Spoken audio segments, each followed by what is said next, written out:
Apollo era lazy boys that we were sitting in and leaning back in, and now they're in these really incredible sleek suits, as well as these the seats that are actually the same seats that are in the CrewDragon vehicle, and that's pretty amazing. Yes, these seats are basically ground support equipment seats. They're pretty much the same as the ones in the vehicle, as Leland said. So what they're doing right now is strapping the crew into the seats to prepare for the 2 big checkouts that they're doing right now. Suit fit checks and leak checks, and just making sure every detail with the fit and the function is just perfect before they get ready to launch. And interestingly enough, these suit techs are also the designers of the spacesuit. They've been working with the crew for years as we've been building these suits, their training suits, all of the... Now they are getting into the Tesla Model X that's going to take them to the launch pad, being strapped into their seats. Their suit techs are attaching their umbilicals, so integrated into the Teslas. These are not just the new and those Falcon wing doors are closing. Super sleek. A rapid departure from the Astro van. Yes, I would say so. And their flight surgeon is in the front seat in the passenger side, taking the journey along with them. As I mentioned last time, we always think about the technology and the rockets, but this is what it's all about, the families coming together. Space Center Protective Forces for helping us make that happen, so we could see Bob and Doug all the way out to the launch pad. My ride out was a little bit different than what they're experiencing in this Tesla, because we had the Astrovan had bench seats on each side, and we could look across at each other as we were driving out, and it was moments where we would tell some jokes and look, but sometimes we would just look at each other, and we had such gratitude for having this opportunity to launch into space. And my way-in was ZZ Top, sharp-dressed man. Oh, nice. I was like, I don't know, that might be on my playlist if I were in there. But there they are, taken in the sight, craning to see the top of the Falcon 9 rocket. It's 230 feet tall if you round up, and then CrewDragon is enough stuff on their suits to protect from FOD, and they have FOD covers on their boots, as they mentioned, as well as on their umbilical port on their suits, and that needs to be removed before they can ingress. Minutes. The crew has arrived at the light room, and its ingress is in progress on schedule. Just listening into the nets and hearing those updates live. But yes, once the FOD check is complete, they can enter, which is happening live on your screen right now.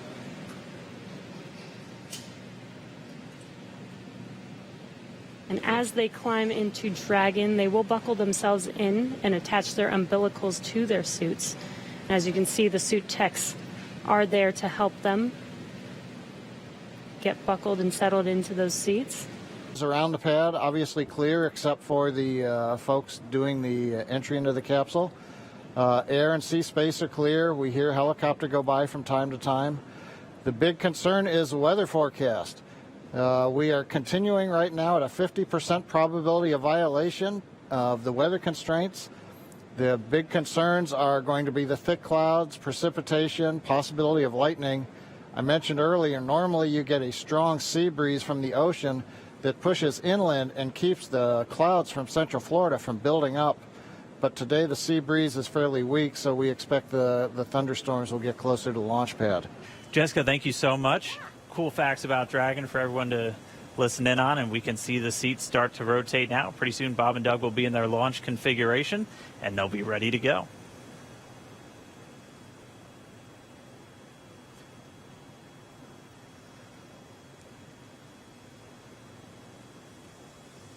And we can see the seats slowly start to rotate. Again, they're in this down position just to make it easier to climb in and out of Dragon. They'll rotate to this launch position to put their backs a little bit more parallel to the ground. It makes taking the G-force a little bit easier for the crew on the way uphill, but most importantly, positions those touchscreens directly in front of them, which is just their gateway into Dragon. Dragon SpaceX seats are in the launch position. You have an outstanding team on the ground supporting you, and that is so important to have that ground support as you climb into that vehicle. You know that they've done their very best to ensure your safety and a successful mission. Operation. Operator shall call hold on the countdown net. Launch control will immediately abort the launch auto sequence and proceed to the launch abort auto sequence. Operators also advise launch director whether structural break or fire is imminent or occurring for Dragon manual escape flight rules. A reminder on fire alarm instructions. In the event of a fire alarm, key operators previously briefed will remain at their post while the alarm is evaluated. Out. Stage 2 will continue to load for about another half a minute or so. Once we get the completion of Stage 2 LOX loading, we have to vent down the line, so you'll see another large white cloud coming off of the strongback. That'll be normal. That'll happen around transitioning to T-minus 1 minute and 40 seconds. We're going on internal power now. Just a few seconds away from the Stage 2 LOX load being complete. It's been almost 9 years since we've been in this position. A lot of work done by thousands of people to get to this point. All our eyes focused on 2 now.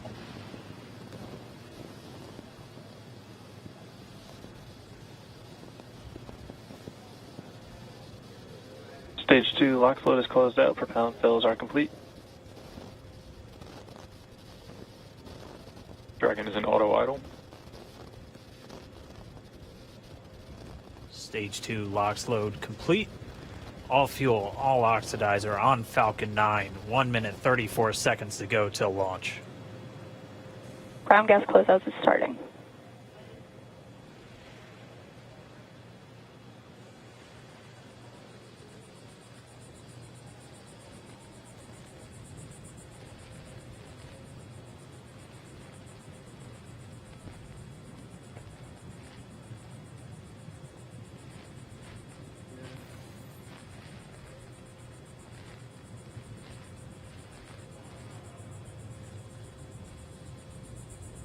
Falcon 9 is in startup. Dragon is in countdown. FTS is armed for launch. Under a minute now, the FTS, the flight termination system, has been armed. Dragon, SpaceX, go for launch. SpaceX-Dragon, we're go for launch. Let's light this candle.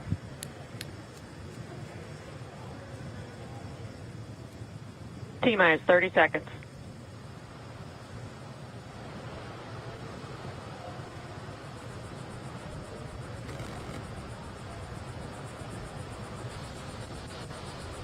Stage 1 tanks pressing for flight.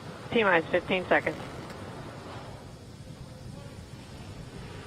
10, 9, 8, 7, 6, 5, 4, 3, 2, 1, 0. Ignition. Liftoff of the Falcon 9 and CrewDragon. Go NASA, go SpaceX, Godspeed, Bob and Doug.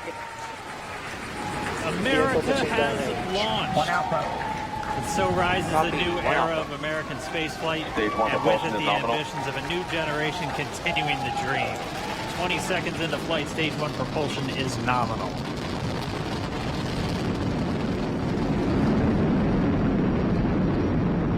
T plus 30 seconds into this historic mission. Flying crew on board Dragon and Falcon 9, and look at them go. Falcon power telemetry nominal. M1D throttle down. We're throttling down to get ready for the period of maximum dynamic pressure. We're in the throttle bucket. Reports say all systems are go. Vehicle is supersonic. We've exceeded Mach 1 on the Falcon 9. M1D throttle up. We're throttling back up to full power as we're through max Q. Copy, 1 Bravo. And we heard that 1 Bravo call out. That's just the second abort zone that they're in. They'll continue to be on this until the first stage has done its job and they switch over to the second. At this point, Bob and Doug pulling about 2.3 Gs, 2.3 times the Earth's gravity, already moving at over 1,500 miles per hour. We've heard the call out for MVAC engine chill. That's getting the MVAC engine ready to light. That'll come at about 2:44 into flight. Right now, everything continuing to look good.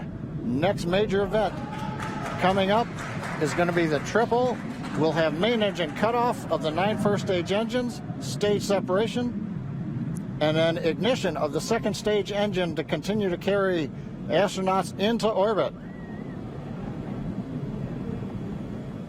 Coming up in about 20 seconds. M1D throttle down.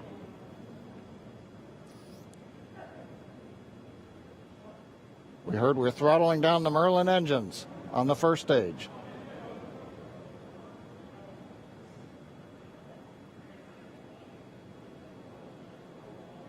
And we have MECO. MECO. 2 Alpha. Falcon stage separation confirmed. Copy 2 Alpha. MVAC ignition.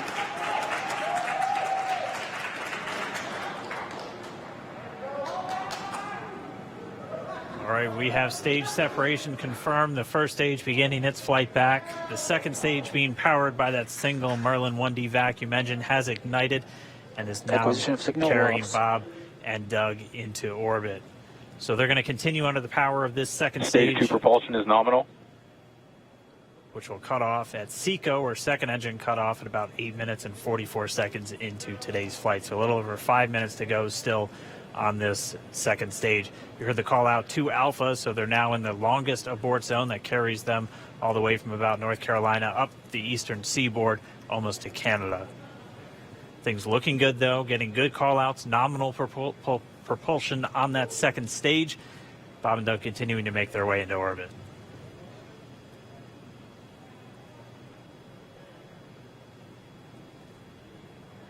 Dragon SpaceX nominal trajectory. Acquisition of signal in Bermuda. SpaceX-Dragon nominal trajectory. All right, hearing nominal trajectories, the Dragon pointed in the right direction, continuing to make their flight uphill. Heard acquisition of signal Bermuda. That's one of the other ground stations that they're using to get telemetry and data back from this spacecraft. Stage 2 propulsion is still nominal.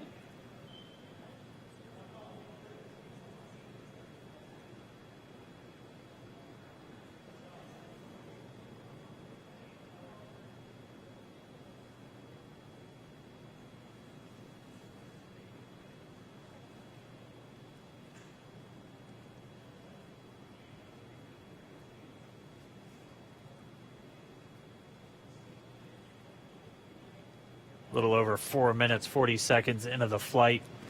Bob and Doug flying at more than 5,600 miles Dragon per hour. SpaceX nominal trajectory.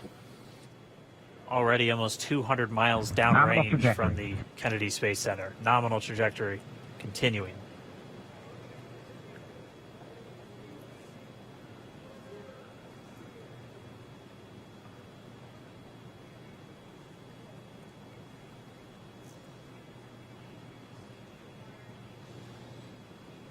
And while they continue uphill, looks like we are getting a view of the first stage as well. Yep, on your right screen, you can see that first stage with the grid fins deployed. It's making its way back to attempt to land on our drone ship, Of Course, I Still Love You today. And we're just about a couple minutes away from the entry burn, and that's where 3 of the 9 Merlin engines do ignite to help slow the vehicle down as it re-enters back into the Earth's atmosphere. And then after the entry burn will be the landing burn, which is just a single engine Dragon burn. SpaceX nominal trajectory. And you heard Nominal Starting trajectory. chill for entry burn. there's that call out. They are still on a nominal trajectory on Dragon, still on second stage, and that's that MVAC engine on second stage on your left screen.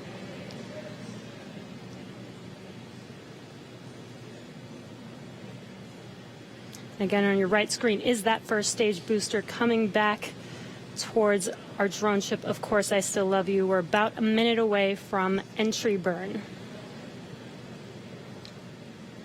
Meanwhile, that second stage continuing to power Dragon into orbit. Again, if you're keeping an eye on that timer, that's going to continue to burn until 8 minutes and 44 seconds into flight. So a little over 2 minutes from now, we'll hear the call out SECO. It'll then be a little Stage 2 propulsion is still good. A little over 3 minutes until Dragon physically separates from the second stage of the Falcon 9 after the upper Dragon stage gets a SpaceX chance. nominal trajectory.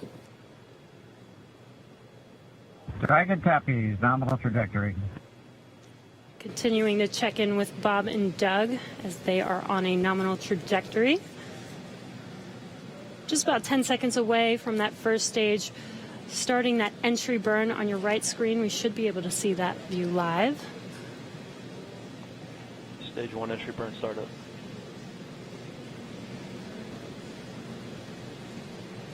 And there is that entry burn beginning. This burn lasts about 36 seconds long. Stage 2 FTS is saved.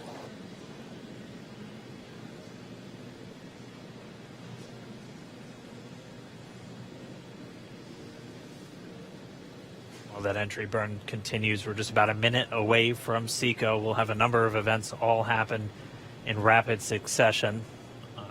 It'll be the second engine cutoff. Stage 1 we'll entry be burn looking for that stage 1 landing burn shortly after. Yeah, actually, just within a few seconds of each other. It's such a cool view on your left screen, seeing Bob and Doug on Dragon. Right now you can see the displays that they are seeing right now themselves. Terminal guidance. And back throttle step. We are coming up 25 seconds or so away from SECO, or second engine cutoff. This is also the point where Bob and Doug are experiencing their highest G-force. We're seeing the counter tick up to right about 1.8. Copy, Shannon. You heard Shannon, so that just means they're in their final abort zones. If they were to abort at this point, it would either be an abort to orbit or to land off the coast of Ireland. Standing by for second engine cutoff confirmation. And back throttle step. And back shutdown. Stage 1 landing line. Confirmation of SECO's second engine cutoff. Now we are waiting for our first stage to make its way to our drone ship. Of course, I still love you. Dragon SpaceX nominal orbital insertion. Did get confirmation nominal Dragon orbital copy. insertion. Nominal orbital insertion. And what you're seeing on your screen is a live view of our drone ship, where our first stage will be coming down. Looks like we lost that live view, but we'll wait for confirmation of that landing shortly here. Falcon9 first stage successfully landed. And there you can see on your screen, Falcon9 has landed. This is the first Falcon9 to carry humans to orbit, so very exciting for us. And as you can see on your right screen, Bob and Doug are still making their way to their targeted orbit. M1D to recovery 1. So exciting today. M1D. It doesn't stop. It does not stop. All right, we did hear again that call out, good orbital insertion, so that means Falcon 9 and Dragon right now exactly where they're supposed to be. M1D to FRC on recovery 1. And it's right at about 12 minutes when Dragon will separate. Looks like we saw a 0G indicator floating around there. I know Bob and Doug owe us a little bit about what exactly that is that they brought up with them.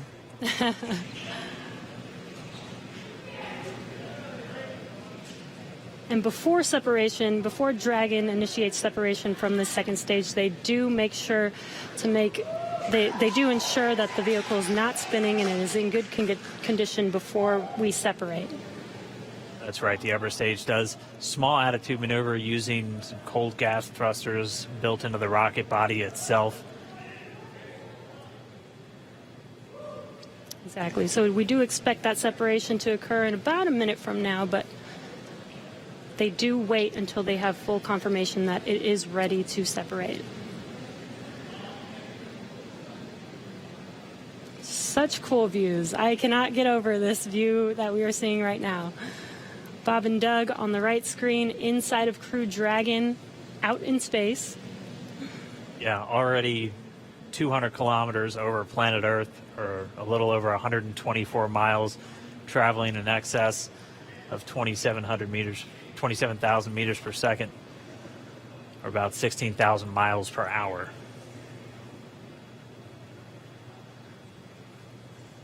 Again, we're just standing by. That separation event should be coming up shortly.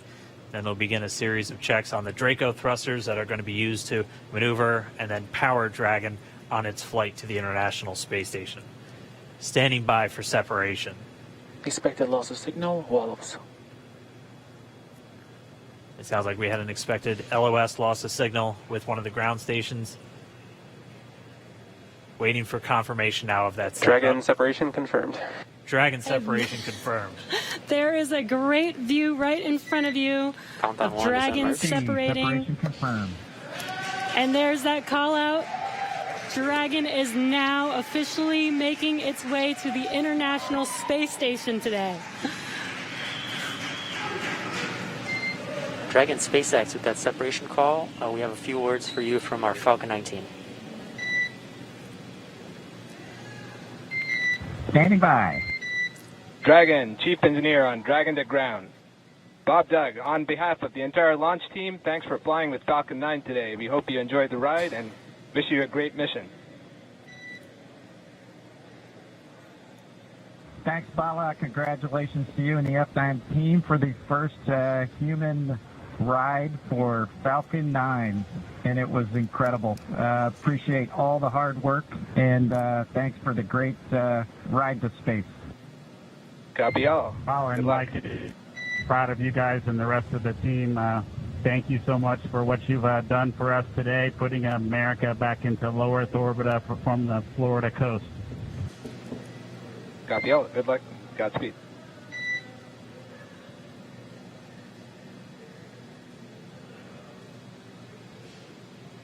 All right, so Bob and Doug are in And Dragon space. SpaceX, we confirm nominal ECLS activation and service section Draco checkouts. Nose cone deploys in progress. Copy all. We're monitoring.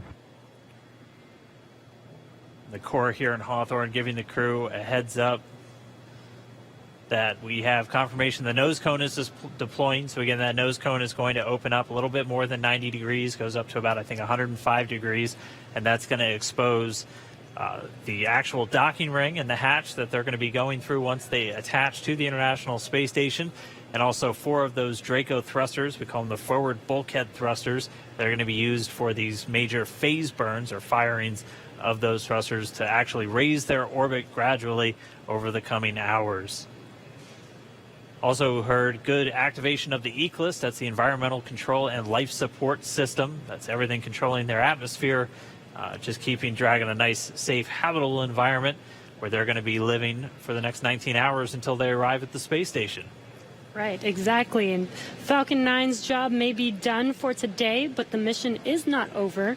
CrewDragon's job is not done. As you can see, Bob and Doug are still inside CrewDragon, making their way. It will be a 19-hour trip to the International Space Station before they dock tomorrow morning. And such cool views. I love that we can get these live views here and see and watch what they're doing now that they are in orbit. Yeah, it's incredible to just be looking over their shoulder, to be along for the ride.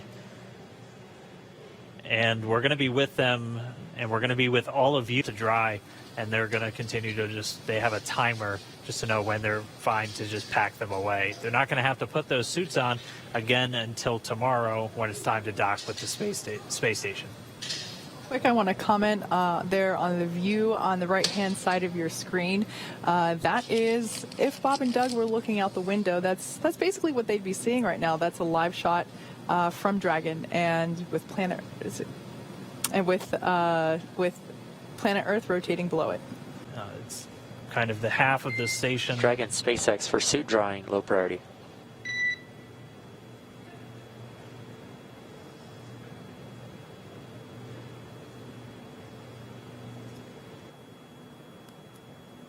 Go ahead.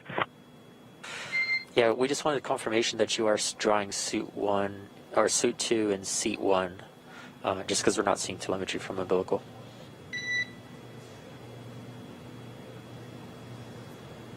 Yeah, that's affirmative.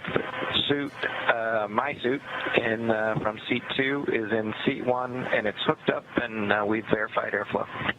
To catch up to another spacecraft already in orbit. Absolutely, and the fact that it is in orbit, the International Space Station in orbit around Earth, is really critical to understand there, because in reality, Bob and Doug are only going 250 miles up.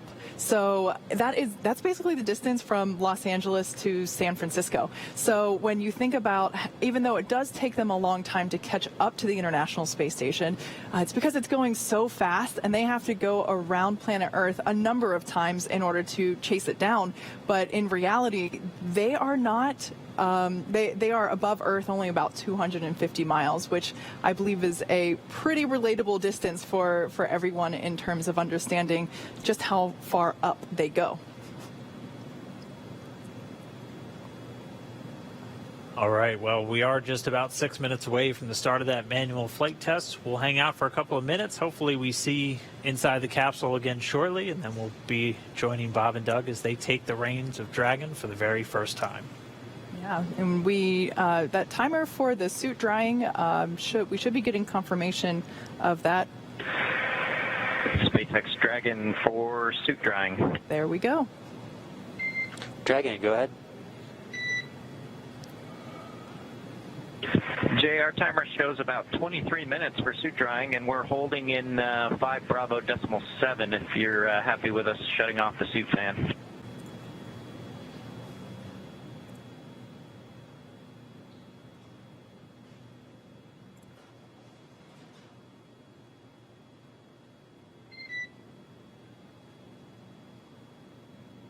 The cabin once again, and there we got them. So we can see they're looking at their touch screens, preparing for this manual test that will be coming up in about 30 seconds.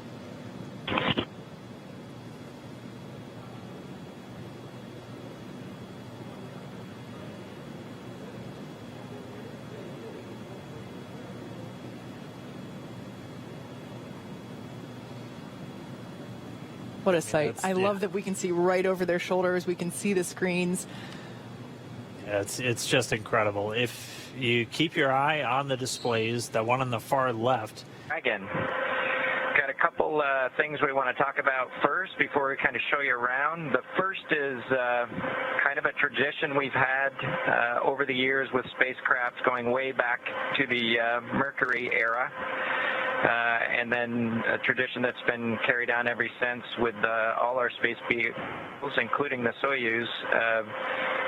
We're given the honor to name this capsule. I know most of you at SpaceX especially know it as Capsule 206, but I think all of us thought that we could maybe do a little bit better than that. So without further ado, we would like to welcome you aboard Capsule Endeavour. We chose Endeavour for a few reasons. One, because of this incredible endeavor NASA, SpaceX, and the United States has been on since the end of the shuttle program back in 2011. The other reason we named it Endeavour is a little more personal to Bob and I. We both had our first flights on Shuttle Endeavour, and it just meant so much to us to carry on that name. That's what we decided to go with. So we hope you enjoy that name, and once again, welcome on board. Well, good evening, everybody, and welcome aboard Endeavour, the SpaceX vehicle headed to the International Space Station. Today, we accomplished the first flight off the Florida coast in quite some time, and Doug and I were really proud to have an opportunity to be a part of that. We're doing it in a brand new spaceship, a spaceship that's a lot different than its namesake Endeavour, the space shuttle, in that it has touch display screens that allow us to accomplish most of the interfacing requirements that we have. We'll have Doug pans over and points at the display in front of me. You can see the forward view that we had during the maneuvers that we most recently did. You can look out the window. It looks like the centerline camera doesn't have a lot of content on it now. We're kind of pointed into space so that the windows can see the Earth below us. But we've got the capability to interface with the vehicle, and it's kind of interesting. There's a command. This little button over here is actually what the commands are for our displays. One thing that does get lost is there is a extensive button panel down below as well. So over on this side, we can turn the displays on and off, as well as send some commands for some contingency situations. On the other side, we have the ability to deploy parachutes and things like that on entry. So we do have some buttons, but the primary interface is these displays. So nice, new, modern cockpit that we've got for our compared to our namesake, the Space Shuttle Endeavour. I'm going to migrate a little bit away from our seats here, and Doug from his seat is going to continue to try to follow me so you can tell what can be seen from the seat that he sits in. So from his seat, when he is inside in the vehicle, strapped in, this is what his view actually looks like. You can see a window off to the one side. We each have a window that we can view out and see what's going on outside. That was exciting on ascent for us to be able to see the arm rotate away from the pad, and that's when we both, I think, knew that we were going to launch today. So that was super cool. I've got one on my side as well. The hatch that we came in is the hatch that's right behind me. It is a little bit of a tight quarters, but I'm going to try to demonstrate some of the capability that we have now that we're in zero gravity.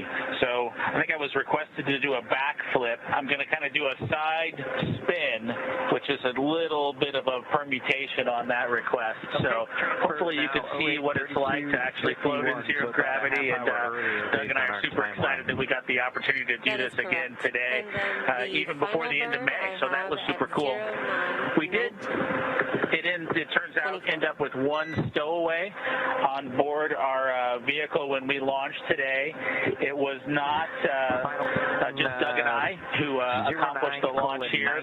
We do have an Apatosaurus aboard. We both have two boys who are super interested in dinosaurs, and we collected up all the dinosaurs between the two houses, and Trimmer, the Apatosaurus, got the vote from the boys to make the trip into space today with us. And so that was a super cool thing for us to get a chance to do for both of our sons, who I hope are super excited to see their toys floating around with us on board. I'm sure they would rather be here given the opportunity, but hopefully they're proud of this as well.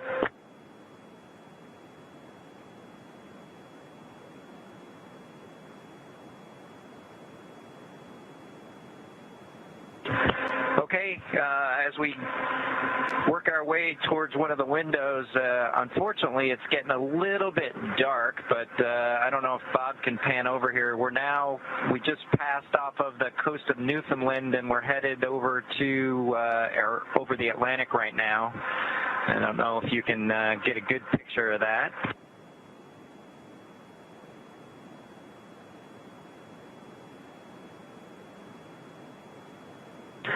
Anyway, hopefully you enjoy that view as we pass over the Atlantic, and I think with that we will work ourselves back into the seats and wrap things up for this evening.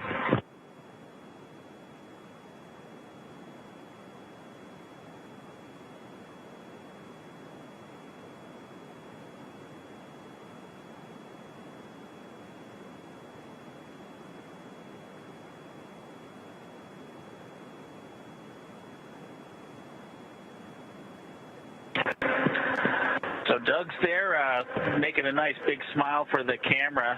I hope you enjoyed the trip today with us on board the Dragon capsule Endeavour with our friend Trimmer, the Apatosaurus, and Doug and I. We just would like to thank SpaceX, we'd like to thank NASA, and we'd like to thank the American people for the opportunity today. And we're really proud of the entire team that was able to accomplish human spaceflight again from the Florida coast. Just a wonderful experience. Doug and I are just so proud to be a part of it, and just want to thank everybody who gave us this opportunity and worked so hard to make this happen today. So with that, I think it'll be good night from Capsule Endeavour. Good night to everyone at NASA, at SpaceX, and the United States, and congratulations to the teams that got us into orbit. And we're looking forward to seeing Chris Cassidy and his Russian colleagues on board the International Space Station tomorrow morning.